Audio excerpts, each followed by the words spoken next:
Chambly International est une association humanitaire créée en 2012. C'est une association qui intervient pour les personnes en difficulté et notamment pour les enfants. Donc on intervient pour les orphelinats, les centres pour les enfants en situation de handicap, les écoles dans le besoin et on fait également la promotion à l'éducation dans les zones reculées. Chaque année, nous avons pour objectif de réaliser un nouveau projet dans un pays différent.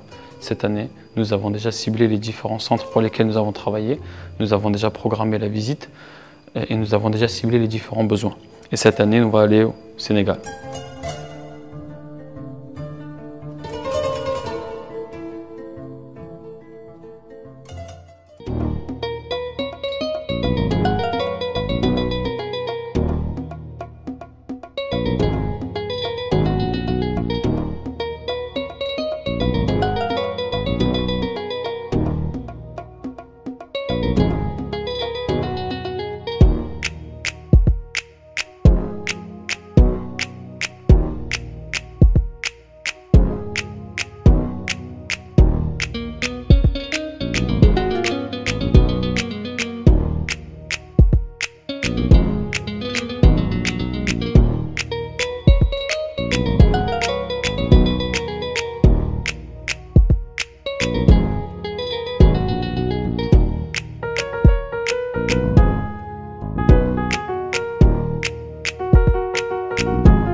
Les différents centres que nous avons ciblés ont été choisis par différents critères. Les premiers critères sont le niveau de besoin. Donc, plus une association est dans le besoin, plus elle est en priorité par rapport aux autres. Nous avons eu aussi des contacts grâce à nos connaissances, notre entourage, donc des amis, de la famille, et nous avons contacté ces associations-là pour lesquelles nous avons établi un projet. Pendant cette semaine au Sénégal, nous allons faire la visite de tous les centres que nous avons ciblés afin de constater par nous-mêmes sur le terrain leur organisation, leurs activités, leurs besoins. Et de cette façon, nous allons leur venir en aide de la meilleure des façons.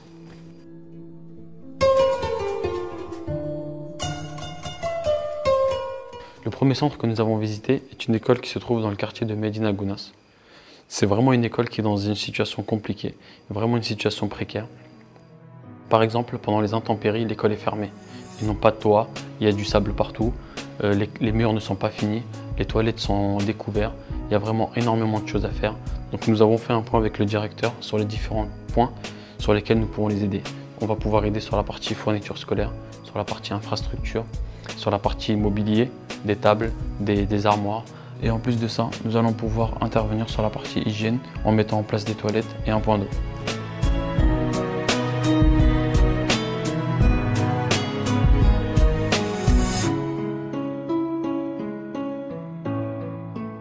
Notre deuxième visite s'est déroulée à 1 heure au sud de Dakar. Nous avons rencontré une association qui travaille pour les enfants de la rue, donc on appelle ici les talibés.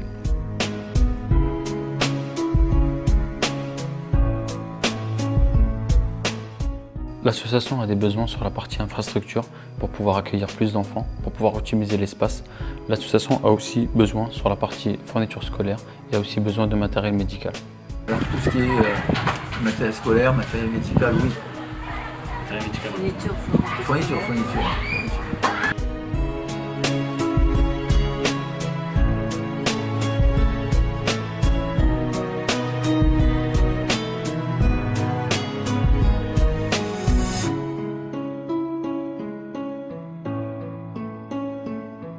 Le troisième centre est une école qui se trouve en plein milieu de Dakar, dans le quartier de Médina.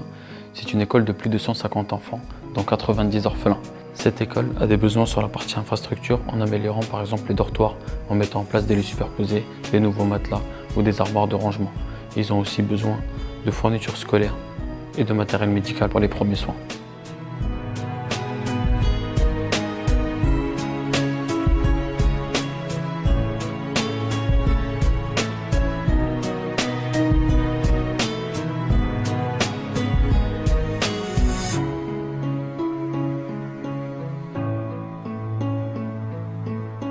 Dans la même journée, nous avons rencontré des associations locales qui accueillent des enfants en situation de handicap venant de tout le Sénégal. Donc l'idée, c'est comme il n'y a pas trop de soutien de la part d'État, de l'État en tout cas sénégalais, qu'est-ce qu'on fait? On se débrouille, quoi, on se démerde. Donc là, Moussa, à l'initiative de ce projet, c'est la création en fait, de cabas à base de sacs de riz. Donc ça, c'est des sacs de riz. Voilà. On fait des cabas, vous faites quoi d'autre, Moussa? Des trucs pour les mariages, là, des sacs pour les mariages, comme ça. Là, voilà. De la sérigraphie maintenant. Et puis également tout ce qui est couture à base de wax, là, ce qui est exposé derrière. Ah ok. Voilà. Et du coup, viser une certaine indépendance, quoi. Ouais, voilà, financière. Allez, merci beaucoup, au revoir. Hein. Merci. J'ai fait les démarches au niveau dans une école EAB, école actuelle bilingue. Ouais. Vraiment, il y a de gros bonnets là-bas. Ouais. Il y a la cuisine. Ouais. Je lui dis, moi, j'en ai besoin. Au lieu de jeter Donnez-moi. la nourriture. Le frère. Seulement la nourriture pour l'instant. Pleure pas, frère. Ouais. C'est difficile, je ne veux même pas. Ouais, faut pas parler. Ouais, Tu vois. Mais c'est comme ça. Ouais. C'est pas facile, c'est pas facile. Il faut y croire. Ces associations se financent par la vente de poteries ou de sacs. Ils ont énormément besoin d'infrastructures. Ils ont aussi besoin de matériel. Ils ont besoin d'améliorer les conditions d'hébergement des enfants. Ils ont besoin également de matériel médical pour les enfants handicapés, que ce soit des fauteuils roulants, des béquilles ou des lits médicalisés.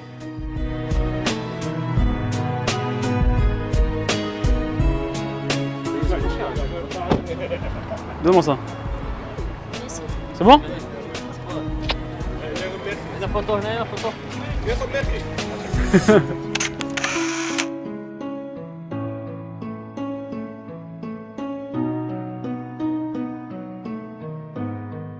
Le jour d'après, on s'est rendu à Hambourg pour rencontrer l'association pour une enfance Sénégal. C'est une association qui accueille les enfants talibés chaque matin pour leur permettre d'avoir un petit déjeuner, pour également leur permettre d'avoir un suivi médical et d'avoir un point hygiène, par exemple se laver. Pour notre part, nous allons pouvoir intervenir sur la partie médicale et sur la partie hygiène.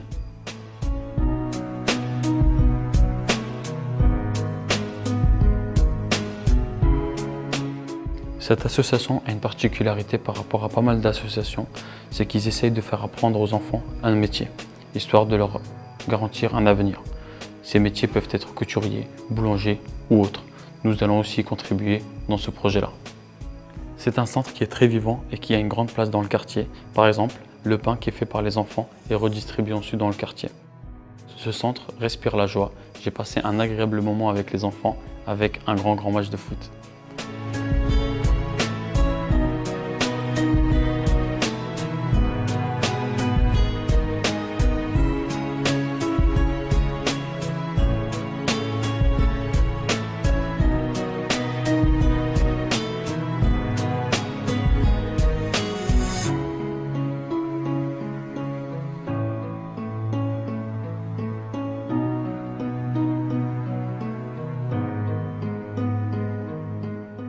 Sur notre route pour le nord, nous avons décidé de faire une pause. Nous avons été interpellés par le chef du village et après de longues discussions avec lui, nous avons vraiment été marqués par la situation précaire du village. Le village a d'énormes besoins en termes médicaux, mettre en place un dispensaire, en termes d'éducation, mettre en place une école ou juste une salle de classe. Et également pour la partie eau, ils font énormément de kilomètres pour récupérer de l'eau alors qu'ils ont un puits dans leur village. Le puits dans leur village nécessite juste un nouveau forage et de nouvelles installations, mais la base est déjà présente. On va essayer de travailler sur ces points-là.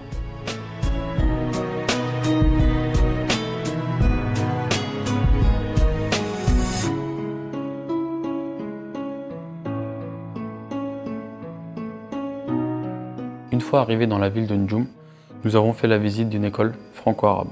Cette école nous a vraiment marqué par l'état délabré de son internat. Cette école a besoin de nouveaux dortoirs, de nouveaux lits, de nouveaux matelas et également de nouvelles infrastructures pour leurs classes de cours. Ils ont aussi besoin de fournitures scolaires et de matériel médical pour leur infirmerie. L'école manque terriblement de moyens. La préparation du repas pour l'ensemble des élèves se fait dans une cuisine de fortune, ce qui peut être vraiment dangereux pour les enfants. Les dortoirs sont vraiment dans un état délabré. Ils ont vraiment besoin de confort, des nouveaux matelas, des nouveaux lits. Sur la partie hygiène, il y a énormément à faire. Les toilettes sont en très mauvais état.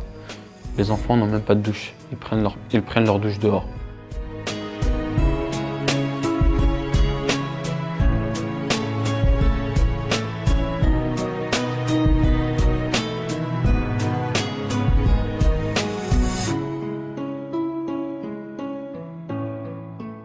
Avec votre aide, on va pouvoir aménager les dortoirs, mettre des nouveaux lits superposés, mettre du nouveau mobilier de rangement, mettre des nouvelles tables et des bancs pour les classes.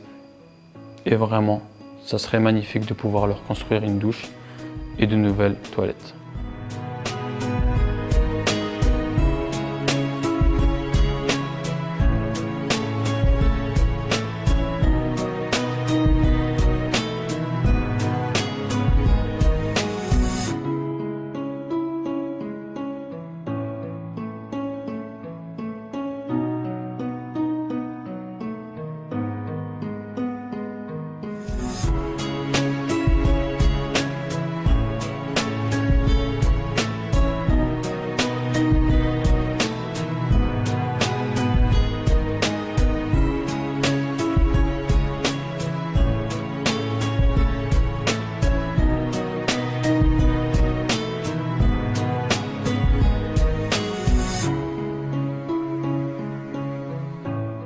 Les images que vous avez dans la vidéo sont les différents centres avec lesquels nous allons travailler. Il y a énormément de choses à faire, le projet est immense, mais c'est seulement avec votre aide que nous allons pouvoir le réaliser. Et surtout n'oubliez pas, un geste pour eux, c'est un geste pour vous.